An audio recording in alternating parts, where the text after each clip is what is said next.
paper मैं नामी दे paper दे तो अल्लाह सर गोद में डाले ना याद ही करे 8 दे 8 मेरे फेल सकी थे लेकिन ने इस्लामियात उर्दू इन नेपाल की तो जी ऑर्डर आ गया के सर गोद बोर्ड डाले आदे पहन जे नामी ते दामी दे इकट्ठे में थे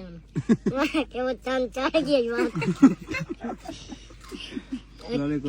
फिर उस्ताद पे पूछदा के खैर होवे हूं दस नामी दा को सजी नामी चटाप की ते चले नामी करे 16 पेपर टॉप कर ना 19 पेपर आटा तन्ने होने ना ट्राई प्रैक्टिकल है 19 से कितने रह गए नहीं 19 रह गए माशाल्लाह लेक जी बोले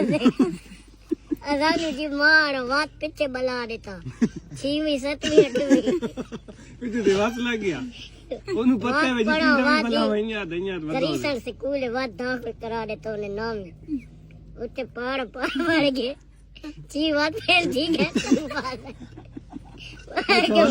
ओनिया पड़ती ना बोले लगू तो तीना पे आए